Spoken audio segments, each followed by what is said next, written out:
Olá, você está com a gente no Conexão Futura, aqui pelo canal Futura. Em mais de 500 anos de construção de uma identidade nacional, a igualdade racial segue sendo um dos desafios mais profundos do Brasil como nação. A raiz do preconceito e suas ramificações cruzam com as diferenças sociais que aparecem nas estatísticas da desigualdade histórica. Por um lado, os números demonstram um aumento na distribuição de renda, distribuição do emprego na população negra e parda no Brasil. O acesso à universidade pelo sistema de cotas tem equalizado o acesso às cadeiras do ensino superior. Pontos positivos. Mas, de outro lado, ainda permanecem o racismo e o preconceito, o aumento das violências aos jovens negros e às mulheres negras e a fragilidade no acesso aos serviços públicos. Nesse dia 20 de novembro, onde se lembra a morte de Zumbi dos Palmares, um dos ícones da libertação do movimento negro no país, nós vamos falar sobre igualdade racial. E para isso está aqui com a gente no estúdio o professor Marcelo Paixão, que coordena o Laboratório de Análises Econômicas, Sociais e Estatísticas das Relações Raciais, o principal laboratório de estudos acadêmicos das desigualdades raciais do país.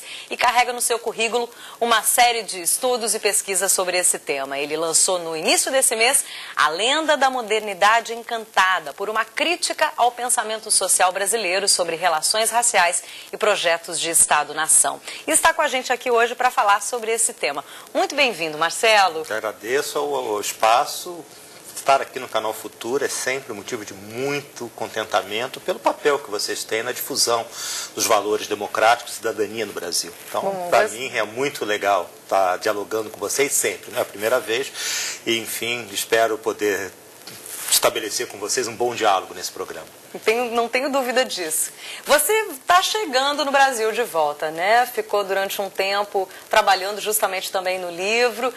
Se a gente pudesse pensar, comemorar nesse dia, né, da consciência negra, conquistas, você que está chegando de fora, o que se pode celebrar num dia como hoje? Acredito que a grande conquista tenha sido a conquista no plano simbólico, em termos do reconhecimento que o Brasil passou a conceder, ou passou, enfim, a reconhecer, o significado do tema das relações raciais no nosso país.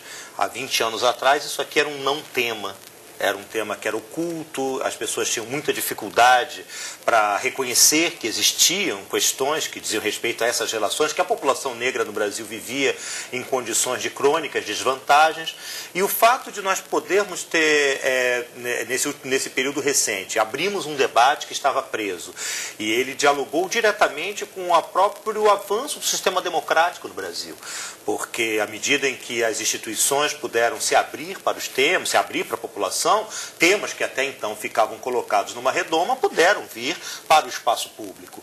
E essa é uma grande questão que grupos historicamente discriminados, como é o caso da população afrodescendente, costumam sofrer, que é o acesso à voz, que é o acesso ao reconhecimento dos problemas que existem, e eles não são poucos.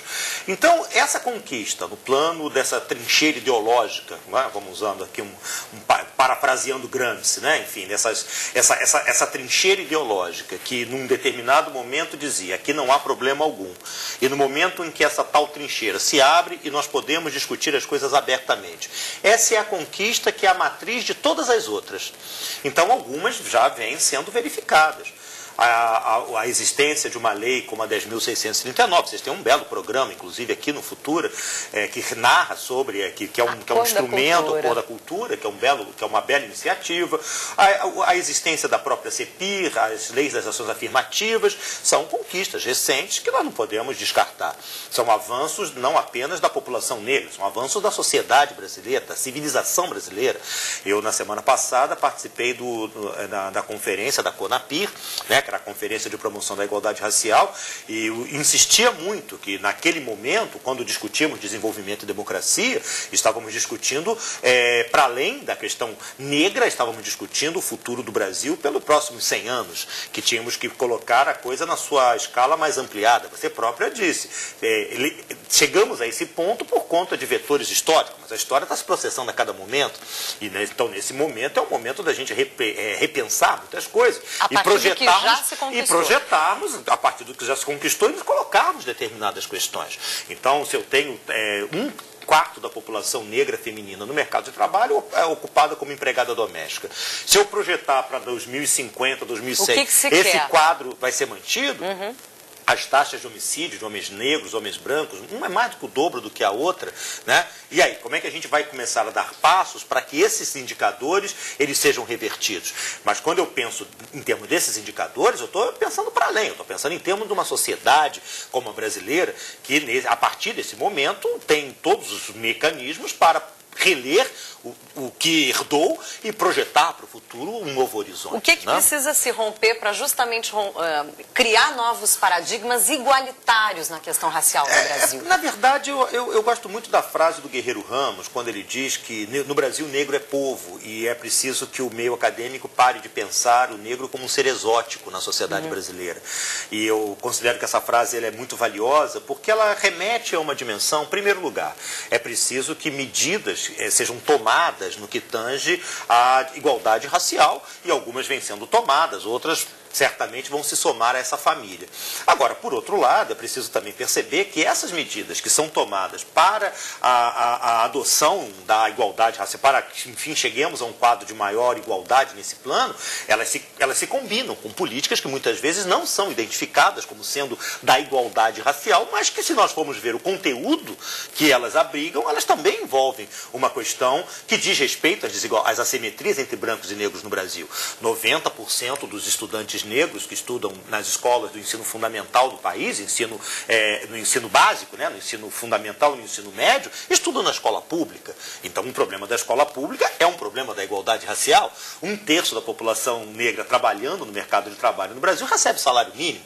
Então, o problema do piso salarial é um problema que diz respeito à igualdade racial. Então, é preciso combinar medidas que são diretamente vinculadas ao ponto com medidas que digam respeito a um ambiente geral que nós tenhamos, que sejamos capazes de construir na nossa sociedade, de tal maneira construirmos medidas que tenham uma dimensão solidária, que se auto-reforcem e que apontem para um futuro de uma sociedade menos, de uma sociedade mais equilibrada. E também gostaria de mencionar o fato de que muitas vezes nós analisamos o problema da desigualdade como um problema de dados da renda, o problema dos dados do acesso ao emprego, mas a desigualdade também perpassa outros planos que são tão ou mais importantes. O plano do acesso ao poder político. Né? Então, pesquisas realizadas pelo nosso laboratório, pesquisas mais recentes que foram realizadas mostram que nem em cada 10 deputados federais no Brasil são afrodescendentes. Se pegarmos mulheres negras, então, do ponto de vista estatístico, é nulo. Então, o que acontece? O poder político é um problema importante. Marcelo. Perpassa o Congresso, perpassa as organizações da sociedade civil. E só para um último gancho, Júlia, que é tão importante quanto a dimensão política, a dimensão simbólica. Né? O fato de eu estar aparecendo aqui com vocês, discutindo, debatendo, é importante, é uma visibilidade que se cria. E não apenas o Marcelo, mas eu acho que também o acesso à mídia, o acesso à comunicação, o acesso à democratização desses espaços, a sua abertura para uma maior diversidade, também contribui dentro desse quadro, a qual eu acredito que qualquer brasileiro com mínimo de senso crítico avaliará que precisamos mexer, não podemos mais negar às novas gerações o que herdamos das antigas e que, portanto, qualquer medida que venha no sentido de produzir uma sociedade mais justa, mais equilibrada, inclusive no plano das relações entre brancos e negros, vai ser muito bem-vinda para o país como um todo. Essa mudança de olhar necessita um exercício maior justamente de olhar para essa igualdade de uma forma mais sincera, porque eu fico pensando nas estatísticas sobre o racismo, ele ainda não se revela completamente. Não, ele não se revela completamente. Na verdade, para cada momento em que nós conseguimos um passo, né, no sentido da produção da igualdade, a gente vai verificar que nós temos uma outra montanha enfim, a ser escalada para que isso que foi conquistado hoje não se perca, talvez amanhã.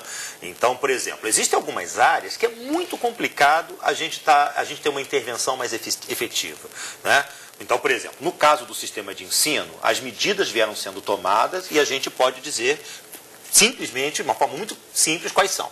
Mas em outras áreas a gente percebe que tem maior resistência. Por exemplo, no caso da segurança pública, a gente percebe que os indicadores de vitimização da população negra são muito superiores que da população branca. Mas qual é o problema? Esse debate está sequestrado pelas autoridades, digamos, esse debate está militarizado. E no momento em que o debate se coloca numa linguagem militar, adeus à inteligência, adeus ao razoável, porque tudo vira uma questão de forças. Então é preciso trazer esse debate, que hoje, porque eu estou falando de uma coisa muito concreta, vitimam-se fundamentalmente jovens negros, porque ou por conta de ações da violência da própria sociedade ou da ação do aparato policial. E esse debate não pode ficar restrito. Hoje a gente não tem acesso às estatísticas do Ministério da Justiça. O que é um absurdo, porque eu tenho acesso hoje ao sistema estatístico do Brasil hoje, todas elas são de razoável acesso aos pesquisadores. Os que dizem respeito ao sistema prisional, vitimização, etc., é uma coisa restrita aos operadores do Estado. Por quê? Porque tem uma concepção regendo aquilo ali que não é uma concepção democrática. Mercado de trabalho. Tivemos avanço? Tivemos. Mas aquelas pesquisas que são feitas pelo Instituto Ethos, que mostram o grau de acesso de negros, mulheres e outros grupos discriminados aos altos escalões das maiores empresas, fundamentalmente permanecem intocados dos anos 90 para cá. Ou seja, a classe empresarial brasileira está precisando fazer uma autocrítica em relação a isso que está ocorrendo, porque, na verdade, não é só mercado consumidor que se perde. Se perdem talentos, se perdem capacidades criativas, se perdem futuros, e a própria empresa perde em capacidade de negócios, porque se você deixa que os mecanismos preconceituosos atuem na frente de mecanismos que deveriam ser puramente, digamos, entre aspas, racionais, é claro que a própria empresa em algum momento está perdendo. Então nós temos avanços, mas é o problema de nós estarmos partindo de um ponto de partida muito antigo, muito baixo. Então qualquer avanço ele vai ser proporcionalmente muito grande. Mas diante de um país que tem 200 milhões de habitantes e todas as características que temos aqui no Brasil, que é um país todo gigantesco por todos os sentidos, a gente vai ter que caminhar ainda bastante. E é por isso que eu gosto de colocar a coisa na escala do século. Né? As elites brasileiras do século XIX projetavam um século XX na qual os negros, tal como os indígenas, e no caso dos indígenas isso aconteceu efetivamente, hoje é 0,5% da população, iriam desaparecendo progressivamente. Então o Brasil seria uma grande Europa tropical, porque seria um país de tez predominantemente europeia, e como tal ele poderia chegar ao sonhado desenvolvimento econômico. Isso não aconteceu, felizmente. O Brasil hoje é um país onde as estatísticas mostram que a maioria da população ela tem uma tez mais parecida com a do Marcelo, digamos, né? Ela é mais, digamos, moreninha, mais escurinha. Então isso é um dado da realidade brasileira, da demografia brasileira, e nós vamos ter que ser coerentes a essa informação. Não no sentido de criarmos um país. O Brasil é um país onde só os negros terão vez. Não, o Brasil será um país onde todos terão vez. Nós não estamos falando apenas de uma relação de negros. Ah, você estuda, Marcelo, os negros? Eu não estudo os negros, eu estudo uma relação social que envolve poder, na qual uns têm mais direito do que os outros. Mas ao falar que discuto relações de poder, que discuto relações sociais, ao mesmo tempo eu estou projetando uma sociedade na qual todos tenhamos vez. E aquela tal utopia. Um mundo assim será melhor para todos, porque muitas vezes a pessoa ela pensa no seu próprio interesse mais imediato e pensa assim, poxa, qualquer reforma que venha distribuir aquilo que eu tenho, eu vou perder. É como aquela lógica que durante muito tempo ela animou o debate das ações afirmativas no Brasil. Eu não quero que tenha ação afirmativa porque eu vou perder a vaga ali para o meu, né, na universidade. Poxa, vamos pensar de forma mais abrangente. As ações afirmativas podem se dar num contexto em que cresça a população universitária no Brasil. Nós temos indicadores. É um input. Inclusive isso, lá na UFRJ, onde eu pude mais diretamente estar vinculado, muitas vezes se falava, mas a ação afirmativa ela não vai dar certo porque as bibliotecas não funcionam, não vai dar certo porque o restaurante universitário não funciona.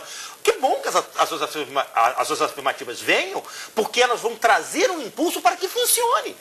Então, eu acho que esse exemplo ele vale para todo o conjunto. Medidas que muitas vezes são entendidas para um grupo, adotadas, elas podem ter uma abrangência maior. Então, trabalhar com essa generosidade é bom, porque nos permite dizer o quê? As pesquisas que eu faço... Exercitar a cidadania. E o exercício da cidadania e as pesquisas que o Laézer faz, que o Marcelo faz, não falam dos negros, falam de um país que precisa ter, na universidade inclusive, né, um ponto, um locus para a produção de questões e de indicadores e de reflexões que sirvam para o próprio país se repensar e talvez até se transformar. E essa modernidade encantada e essa lenda? Pois é. Deixa eu mostrar um pouquinho o livro. Sim, eu peço que você, né, esse livro foi lançado na Conapir, é A Lenda da Modernidade Encantada. Ele é produto da minha tese de doutorado, defendido no IUPERJ, no ano de 2005, orientação do professor Adalberto Cardoso, e ele é uma reflexão sobre o pensamento social brasileiro, procurando desde os tempos lá de Gilberto Freire, Sérgio Buarque, Florestan Fernandes, Roberto da Mata, a moderna tradição culturalista brasileira, procurando refletir como o diálogo das desigualdades sociais e raciais se mesclam com o nosso projeto de Estado-nação. E é claro que eu estou com uma construção, ele é prefaciado pelo professor Antônio Sérgio Guimarães, tem a apresentação da nossa queridíssima jornalista Miriam Leitão, né? Então é um trabalho de fundo que eu pude ter a felicidade, não tem outro termo a utilizar, no lançamento na Conapir. E o segundo livro, que vem também nessa minha leva, porque você falou no início da entrevista, eu estou há 1 ano fora do Brasil, fiquei 1 ano fora na Universidade de Princeton, num pós-doutorado. E dentre outras possibilidades, lá que o tempo era um pouco mais abundante, pude trabalhar, né, em produções anteriores, que estavam aguardando um tempo maior, e então pude também trabalhar nesse segundo livro, que vai ter inclusive uma edição na Colômbia, pela Universidade Nacional da Colômbia, né, a convite da professora Cláudia Mosqueira, que se chama 500 anos de solidão, e o termo está muito... Eu não estou dialogando com a escravidão, porque pode parecer que eu estou falando dos tempos lá do Tomé de Souza, do Borba Gato. Não, eu estou fazendo uma brincadeira com o Gabriel Garcia Marques, né, com os 100 anos de solidão, e pelo fato de ter o lançamento na Colômbia, e a dimensão do grotesco, que se mescla com o real, como aí o professor Marildo coloca na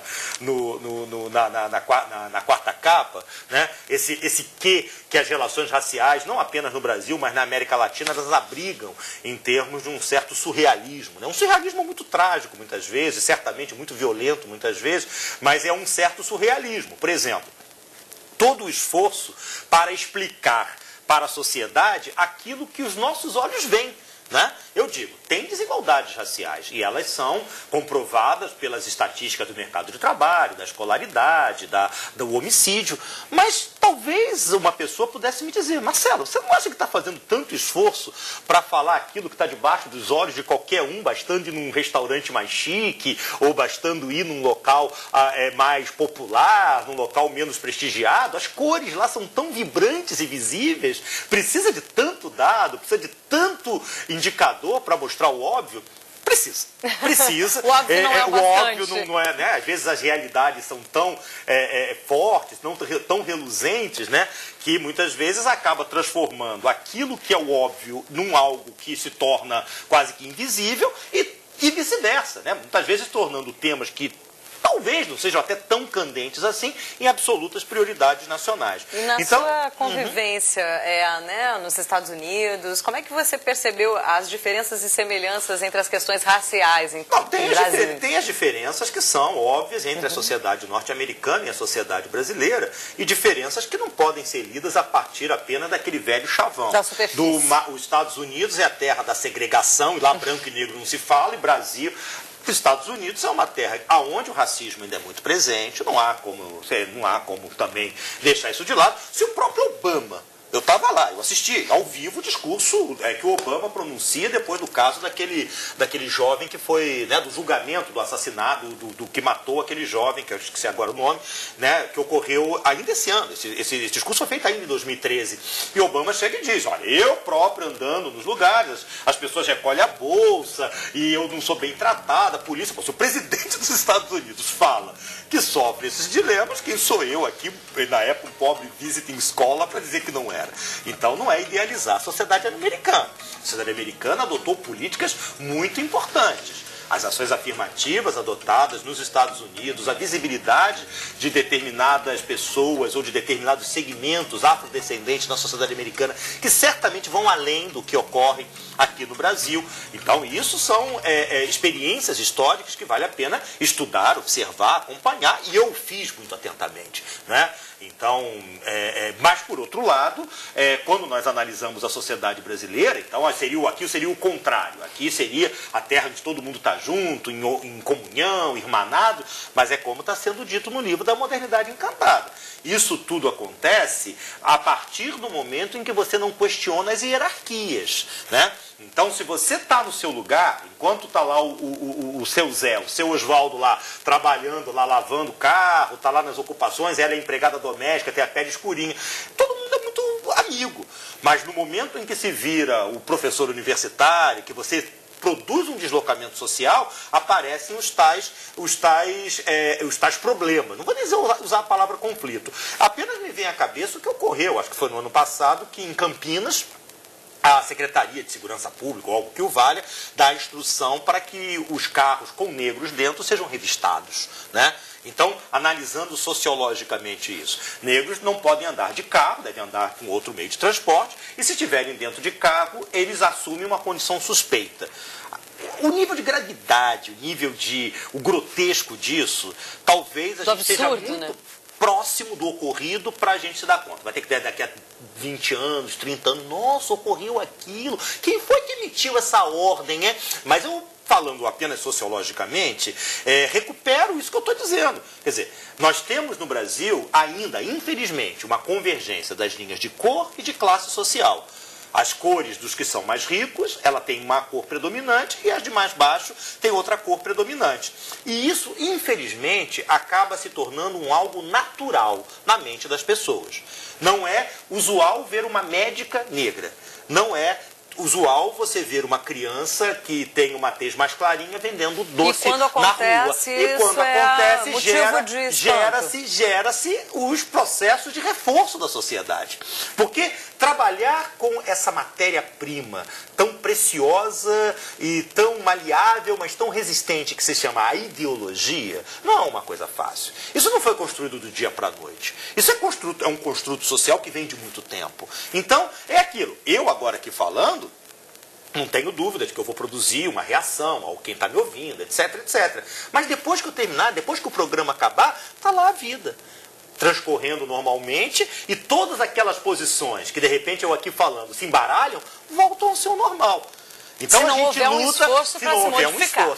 Claro, se não houver, e a gente está nessa luta para produzir esse esforço. Então, quando nós trabalhamos com essa dimensão, com essa forte, que são ideologias que operam na chave da desigualdade, né? E essa desigualdade, que é uma desigualdade social muito profunda, que o Brasil abriga, mas que ela se mescla com a cor da pele das pessoas. Lidar com isso é algo que requer muito argumento, muita estatística, muita mobilização, muito diálogo, né? Porque, na verdade, enfim, vamos aproveitar aquilo que o sistema democrático tem de melhor a oferecer, que é a abertura de possibilidades, de espaços para que o diálogo seja feito e que, no limite, a gente possa colocar as questões dentro de uma escala da justiça, né? Da justiça social, do que é justo, do que é injusto.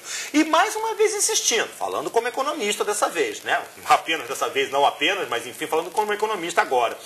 Quem perde com essa desigualdade é o país como um todo. Evidente, né? Todos Seria nós. Como se eu dissesse assim, agora eu vou criar uma lei que vai proibir os que têm pele escura de jogar futebol. Aí todo mundo vai falar, não, mas não pode, vou ficar sem o Romário, vou ficar sem o Pelé, vou ficar sem o Paulo César, vou ficar sem o Jairzinho, toda essa legião de craques aí que tem peles escuras, não só apenas de pele escura, mas essa legião de craques, aí eu proíbo. Não pode. Agora, imagina isso para o mundo das empresas. Imagina isso para o mundo acadêmico.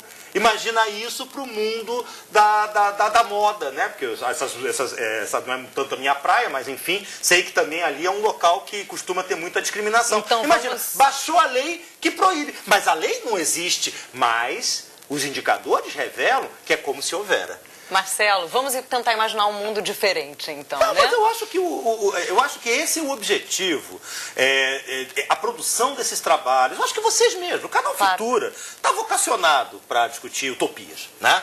Está vocacionada a discutir com grupos que não têm voz, que não têm tanta capacidade de se projetar no espaço público. O fato de vocês estarem me chamando aqui já reflete isso. E eu vou ter que encerrar, Marcelo, nosso tempo acabou. Enfim. Muito obrigada. Mas eu fico muito contente, você sabe, né? Eu já falei para você no início aqui, a gente está falando em off, né? Sou meio tagarela. Então, desculpa esse modo de falar desse jeito. É porque tem muito a ser dito, né? Óbvio. E o bom do Brasil é isso, que é um país que ainda é jovem, um país que ainda tem muita coisa a ser transformada, a ser modificada. Obrigada, Vamos utilizar bem esses espaços para que as coisas aconteçam. Olha, e que possamos, mais uma vez, insistindo, não é frase feita, legar às gerações futuras um país melhor do que nós herdamos. Foi um prazer, viu? Até uma próxima, Marcelo. Bom trabalho para você. Muito obrigado. E a você que ficou em casa com a gente também, muito obrigado. A Conexão Futura volta amanhã a partir das 2h30 da tarde. Até lá.